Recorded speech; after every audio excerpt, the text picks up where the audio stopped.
Governor Tate Reeves pledged again that his campaign would donate contributions from those implicated in the welfare scandal to charity. 12 News senior political correspondent Richard Lake has more on what the governor said. Richard? Melanie, Governor Reeves doubled down on his promise from 2020, saying the campaign has every intention in giving away campaign funds from those involved in the welfare scandal. In February of 2020, Governor Reeves publicly admitted that his campaign received funds from those who had been arrested in connection to the scandal, including Nancy and Zach New. At the time, Reeves said the funds would be put in a separate bank account and either be given back to the taxpayers or donated to charity. We have every intention of returning those contributions that were made prior to 2020 at the conclusion of the litigation as well as the criminal investigations, both of which are ongoing as we speak. Has it been moved to a separate bank account? It is currently continues to be in the same account.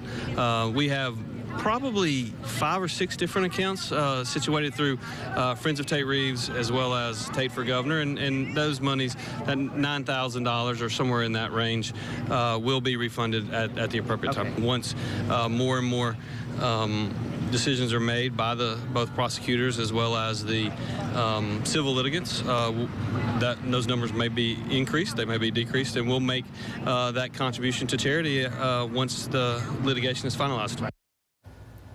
The News donated a total of $8,500 for the Reeves campaign between 2017 and 2019. And these questions reemerged after Governor Reeves recycled 2019 campaign footage of him in the New Summit School, once owned and operated by Nancy and Zach New, in his most recent 2023 campaign ads. Those videos were shot over 5 years ago, and for whatever reason, I guess whomever did the editing decided it was a good picture, and that's the reason they put it in the campaign ad. But you know, I find it interesting that those of you in the press want to talk about campaign shots that were shot over 5 years ago, yet you will not ask Brandon Presley what his position is on House Bill 1020.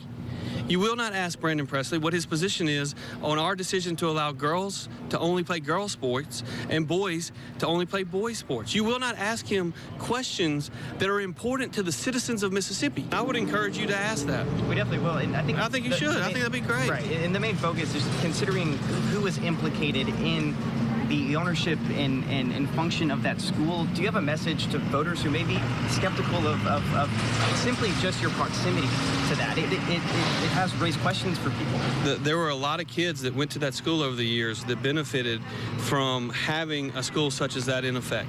And when we talk about school funding, the billions and billions and billions of dollars that we spend every year on schools across Mississippi, it ought to be about the kids. Are the kids benefiting? And there's no doubt that in the TANF scandal, there were some really bad things done by individuals. There are those who committed crimes and have now pled guilty to it. And no one is working harder to ensure that that money that was stolen from the taxpayers is returned to the taxpayers. That's the reason we're leading the effort. Governor Reeves is referring to the ongoing DHS civil litigation to claw back misspent funds. And it's worth mentioning the News and John Davis have both pleaded guilty to federal charges and agreed to cooperate with prosecutors. Richard Lake, 12 News.